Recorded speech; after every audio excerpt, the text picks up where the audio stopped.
Good afternoon, Your Honors. The matter before the court this afternoon is the case entitled Shires Housing Incorporated versus Carolyn Brown and William A. Shepard III, docket number 2016-323. Representing the appellant, Carolyn Brown, is Maureen O'Reilly. Seated at counsel table with Attorney O'Reilly is Julie Karp. Representing the appellee, Shires Housing Incorporated, is Michael Munson. Seated at counsel table with Attorney Munson is Stephanie Lane, the Executive Director of Shires Housing. Thank you. Counsel?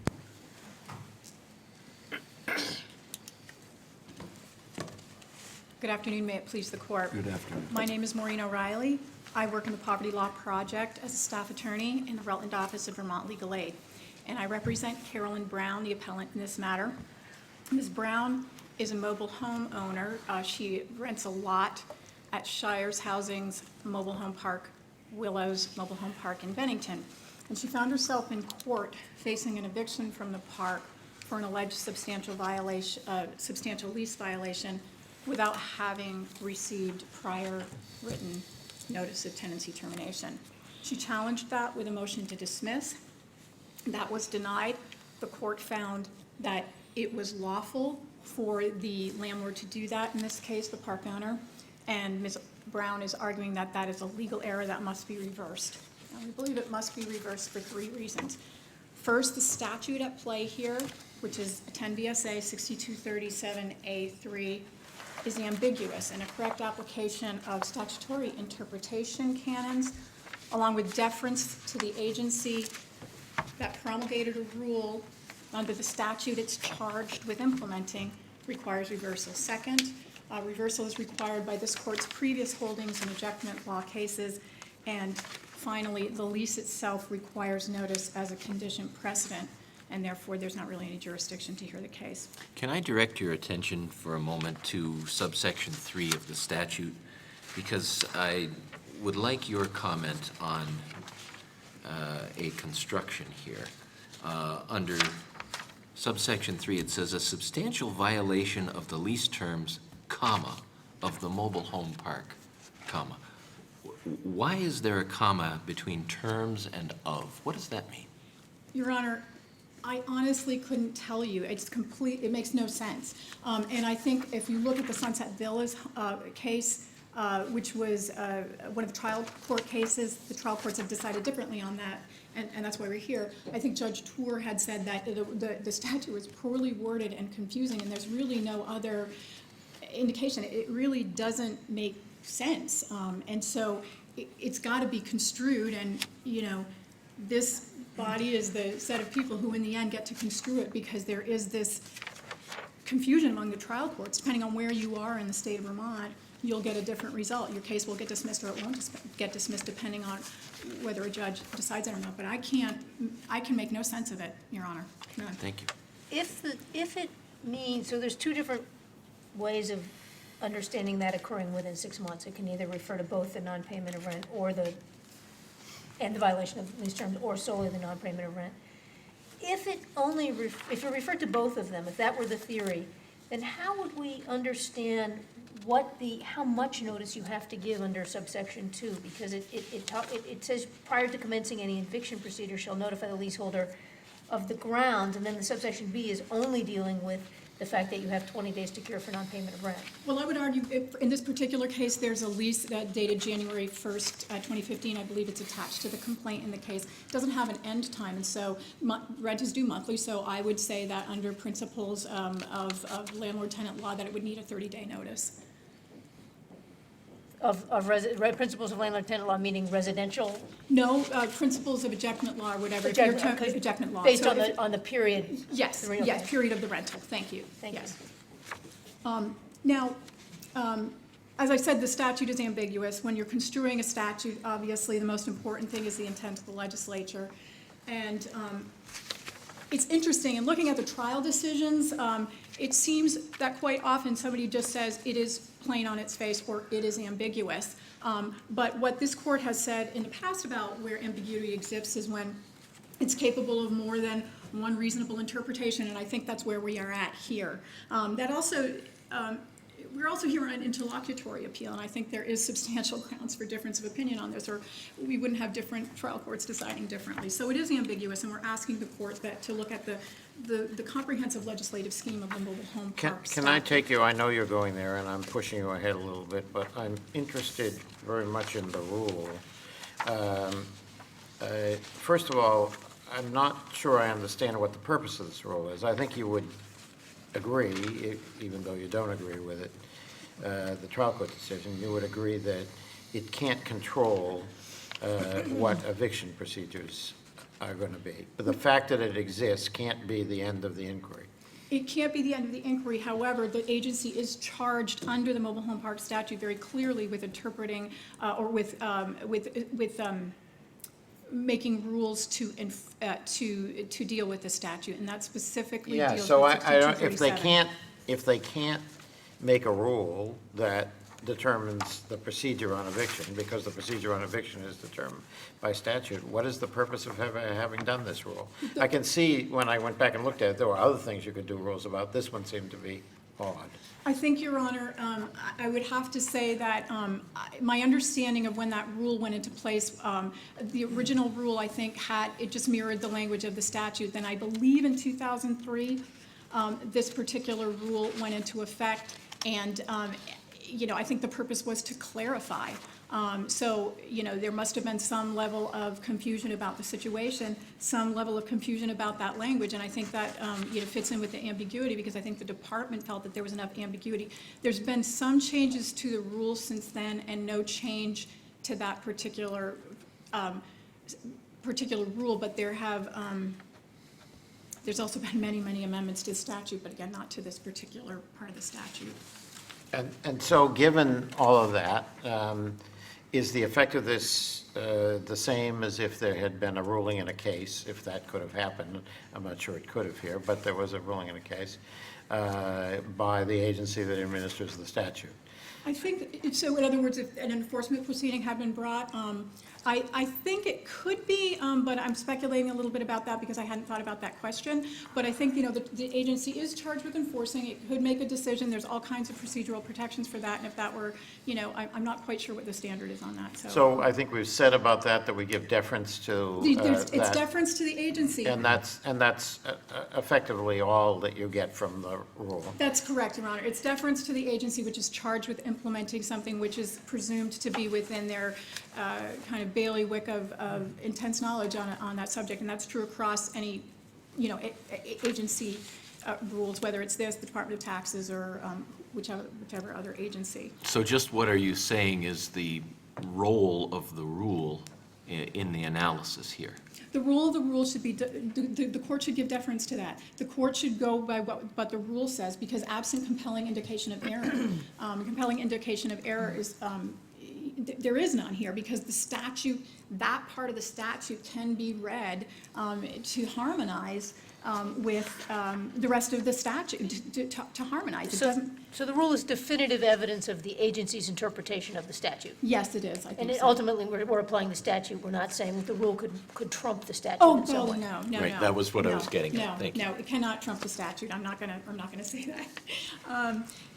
Do we other- know anything about the legislative history of the statute related to this question? I know that the statute was passed in, it was in the 73, 74 session, so I think it went into effect in 1974.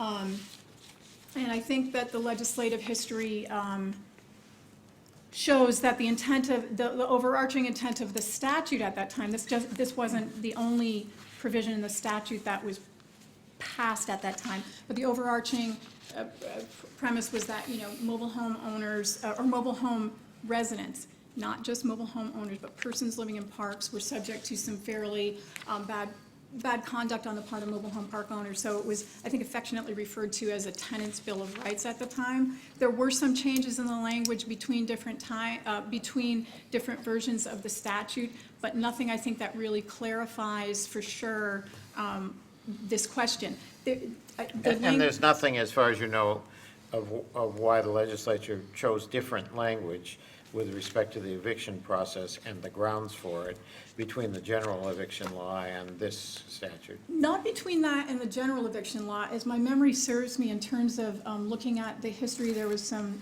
discussion about really more as how it applied to A2.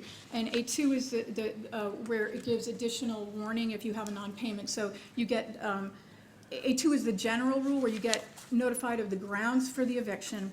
And then A3 talks about if it's a non-payment, you get the 20 days. And at some point during that, substantial violation was in there too, and it was taken out. But So that if it's a was out of A2. 30-day period, but you only have 20 days to cure non-payment, you actually get sort of, you can get more time for a substantial violation before the, You would get more time to vacate, Your Honor. Okay. You know, you would get more time to vacate. And why does that make sense? It makes sense, Your Honor, because particularly in the case of somebody like Ms. Brown, who owns the mobile home, it's really not that easy to pick up and move a mobile home. Right, but for a substantial violation, for example, dealing drugs out of your trailer, why should the rest of the residents be expected to tolerate the presence of this owner for a longer time than one who is simply offending the owner of the park by not paying rent? Well, that particular type of lease violation, you know, is certainly on the higher end of things that would seem egregious. However, it also could be if you don't have a pet, or if you brought a pet in against a pet clause. So it would apply to the entire class. The other thing is that the statute does provide for a very, very quick remedy for anybody. You've got to bring an action within 60 days of the last violation. And in the case of a criminal matter, it wouldn't just be drugs, could be some other criminal matter. You have to bring it within 60 days of arraignment. So it's not like the other residents would have to, it's a balancing of those two things, but it's not like the other residents would have to would not have some protection with, because that's a fairly speedy time to be able to, you've got to bring it by then or you can't bring it.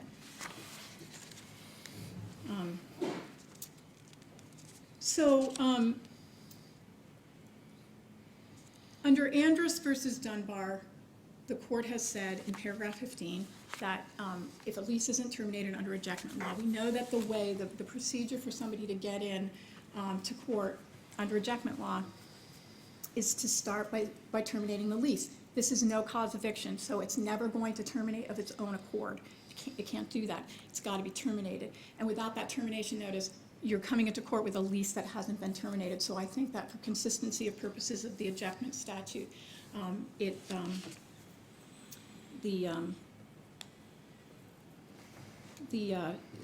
notice needs to be sent. Getting back to your question too, the notice really does serve some important purposes.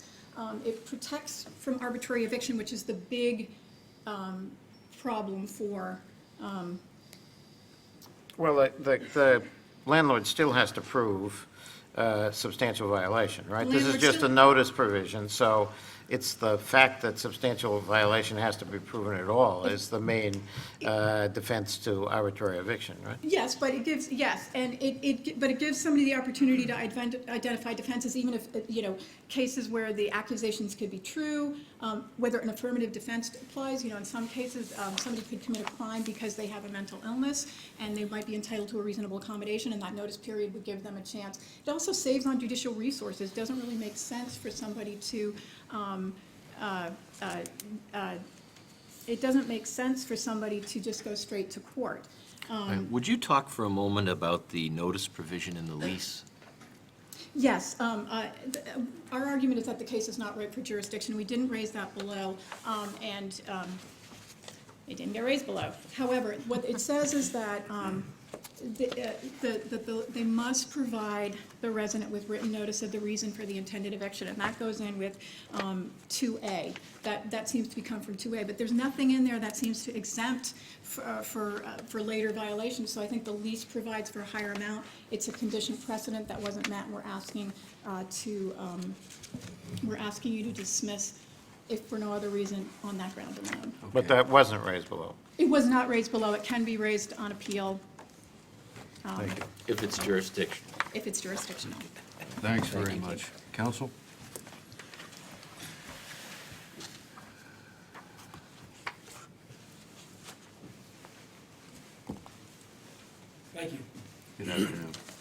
Ms. O'Reilly. May it please the court. My name is Michael Munson. I represent Shires Housing, formerly Regional Affordable Housing Corporation. It's a Bennington area nonprofit, 501c3, providing affordable housing. They have right around 350 units in Bennington County. So it's a substantial affordable housing provider. They acquired the Willows Mobile Home Park in the 90s and executed a lease with the defendants Carolyn Brown and William Shepard II on January 1st, 2015. I'm here with the executive director, Stephanie Lane of Shires Housing. On February 5th, 2016, police responded to the address, 19 Emma Street in the Willows Mobile Home Park, for a report of a male no longer breathing. They did an investigation. It turned out that he had overdosed on heroin. And in the course of their investigation, the police were able to determine that all three residents were involved in drug dealing. There was Let me just interrupt so that Okay, we go get ahead. to the question of the statute, because it seems like this is an interlocutory appeal, and all that's a bit premature from where we're going here. So I'm just trying to get you to focus on the statutory language. I'd be happy to.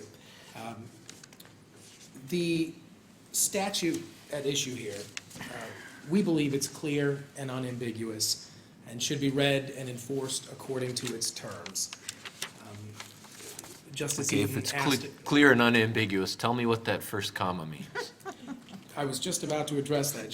Justice Eaton asked about the first comma, and I think you could take that comma out, and the statute would have the exact same reading and meaning as it does. But in order to read the statute in the way that the Department of Housing and Community Development reads it, that no notice is only required if the substantial violation is the second such occurrence within 6 months. That's a misreading of the statute, or it's an invention. But you can't get that reading from the plain language of the statute. And because we believe that the plain language of the statute is clear and unambiguous, the rules of statutory construction require that it be read according to its terms, and that you discern legislative intent from the language of the statute. So if that is so clear, how do we explain this rule in which the agency that's responsible for implementing the statute comes along and says it means the opposite? I don't think it can be explained, Your Honor. I really do not, because it takes the requirement for notice with an additional non-payment of rent and conflates that over into substantial violation of a lease term. And we believe that the statute represents a balance between the rights and interests of park owners and the rights and interests of park tenants. And when we're talking about a violation of a lease that is substantial, and they use the term substantial, although substantial violation is not defined within the scheme, we're talking about major violations. And unlike the other enumerated causes for eviction that are set forth in the statutory scheme, this is the only one that involves public safety and welfare. And it's clear that while they exempted substantial violations from the notice requirement to allow park owners the opportunity to proceed with eviction proceedings and protect the safety of the community, they built additional protections into that same statutory scheme for the tenants, namely A4 and B, that if the tenant can come forward with some evidence that the park owner is not enforcing that provision against other residents, it's an affirmative defense. If the action's not brought within 60 days of the alleged violation, it's an affirmative defense. And so these are not protections that exist in the Residential Rental Agreements Act. They're unique to the Mobile Home Park Act and to this subsection.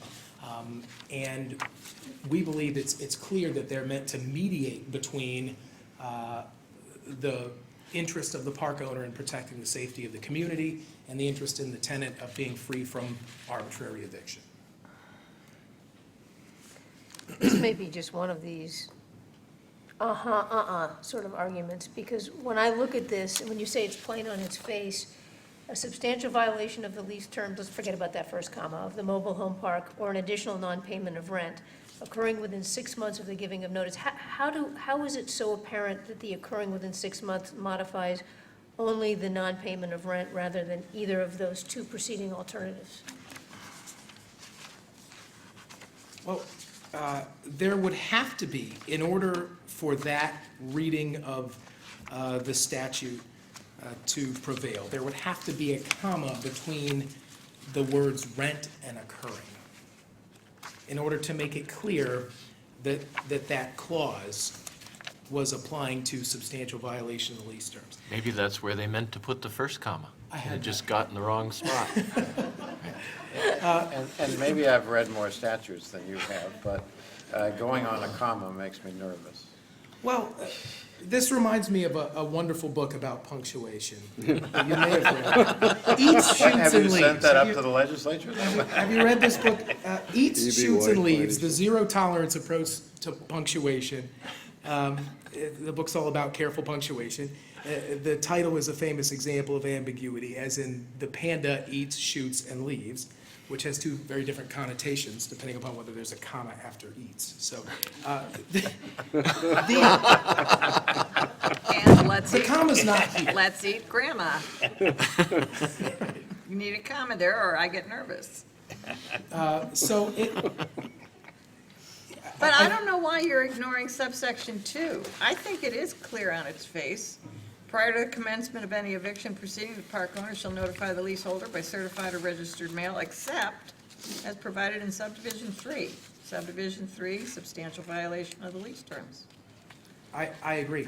I believe that that is clear, and that the part about occurring within 6 months is not That goes intended with to the- modify, that that's intended to apply to additional non-payment of rent. That's why they use the term additional to modify non-payment of rent. If they had wanted to modify substantial violation, they certainly knew how to do that. They would have used the term additional substantial violation or additional non-payment of rent occurring within 6 months. If we're talking about what they could have done, they could have made it pretty clear by saying no notice is required for a substantial lease violation. That would have done it. Well, Your Honor, I think the statute is clear. I think that it sets a general rule, which is that notice is required, and it's required when the park is closing or changing ownership or terminating. It's required when there's a non-payment of rent. So of all the enumerated reasons for evictions that are allowed under the Act, the only ones that don't require notice are a substantial violation of the lease or an additional non-payment of rent occurring within 6 months. So that any is not rendered surplusage, as the appellant argues. Actually, they're talking about all evictions except these two examples that are not covered. And then there are protections built in to make sure that this is not applied arbitrarily or used as a pretext or done with tremendous delay that renders the eviction and the cause for eviction unfair against the tenant. So the statute trumps the rule, and we believe that the statute is clear and that the agency reading of the statute is not a permissible reading of the statute. And as we cited in our brief, we're asking the court to. And what do you do with the lease term? I mean, I understand, as Ms. O'Reilly admitted, it's being raised for the first time here, but this is just an interlocutory appeal, and it's going back to the court. Is the lease term trump the statute, or a lease term no? Well, Your Honor, the lease term about notice is unclear. It's unclear if it applies to this case. There's a section about evictions and notice within the lease, and it says, for instance, that for an eviction for non-payment of rent, the landlord has to give the tenant 20 days' notice by certified or registered mail. But it just says notice of the cause for the eviction when it talks about substantial violation of the lease term. So it's unclear whether that means that a notice with a notice period actually even applies to a substantial violation of the lease term. So you're reading it to say you do give notice under the lease term if you say you're being evicted for a substantial violation of the lease term, and nothing more. You don't say what that violation is. The lease does require the landlord to notify the tenant of the reason for the eviction. When that reason is non-payment of rent, they're required to give the tenant 20 days' notice before filing a complaint. There is no 20-day period or any period in the lease when it comes to substantial violations. So one could just as easily argue that the only notice required to the tenant is the filing of the complaint and the service of the complaint on the tenant, which sets forth the reason for the eviction, and in this case does so in great detail. Yeah, that would deprive them of any opportunity to pre-suit dispute whether there'd been a substantial violation of the lease or not, would. That's true. It would. Of course, they have 20 days to answer the complaint, ample time to do an investigation, file a motion to dismiss, prepare their evidence for a final hearing. They can avail themselves of the affirmative defenses that are built into the statute. Right. Just But means they have to pre-suit- invoke the process. That's right, Your Honor. I understand, even though this is a nonprofit organization and whatever funding comes in, there is no pre-suit process required by law here anywhere else. I'm not talking about this statute, obviously, but anywhere else. There's no pre-suit process. That's correct. Yeah. That's correct. So, because the ripeness issue that appellant refers to has not been adjudicated, and whether or not the landlord even breached the lease or what the lease required, it's a matter of interpretation of the lease as a contract, which requires an evidentiary hearing and a factual determination. That hasn't happened. This wasn't raised in the 12D motion, so we don't believe that this affects the jurisdiction of this case. We believe that subject matter jurisdiction does exist. All right, so what do you think should be the outcome here if we disagree with you on whether or not the statute's ambiguous? Where does that lead us? We disagree, we say, yep, it's ambiguous. Well, if the court finds it's ambiguous, there are two things which would happen. One is there's a clearly established legal principle that requires the court to defer to an agency's interpretation. But there's also case law which suggests that if a statute is ambiguous or subject to more than one interpretation, legislative intent is ascertained by reference to the context, the subject matter, the effects and consequences, and the reason and spirit of the law. And we would ask this court, even if you find the statute to be ambiguous, to find in favor of Shires and affirm the trial court ruling because the statute, the scheme of the statute does indeed strike a balance between the obligation of the park owner to protect the park residents from substantial violations of lease terms, whether it's drug dealing, whether it's a resident that refuses to leash a dog. Before someone gets hurt or someone else gets hurt, the park owner has an obligation to address substantial lease violations with expediency. And the statute mediates between that need and the rights of tenants to be free from arbitrary eviction. But if we find it ambiguous, then you run directly into the regulation. So Well, we're you in sure a do, and circumstance in which we say it's ambiguous, what Justice Eaton asked you about. Now we have to give deference to the regulation in determining whether it's A or B.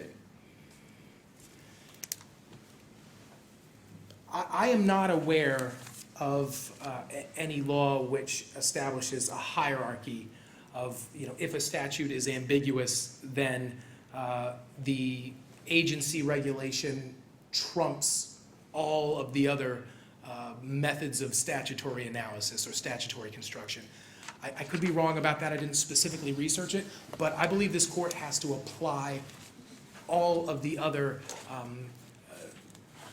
analytical tools to look at this statute and not just defer blindly to the agency. Okay, thank Thank you you very very much. much. Thank you. Appellant has 1 minute, 10 seconds remaining. I'll have to talk really quickly, which I'm very good at. A couple of quick thoughts. An exception shouldn't swallow a rule. A3 shouldn't swallow A2. If the court does not dismiss this case, the law will be in the ironic position of providing more protection for renters of mobile homes than people who actually own the mobile home. And I think in state agency of, whatever it was called back in 1993 on the Bisson case, the court very clearly said that, you know, that mobile homeowners were protected by this. So that would be making bad law. And then finally, there are more notice to quits than ejectment actions, and that's a good thing for proper use of judicial resources. So again, we are asking the court to reverse the trial court, and thank you for your time. Thank you very much. That concludes today's hearings. All rise. Come down. Chief, Thank you. Judge Julie, it's been a pleasure as usual. I hope so. We'll be back.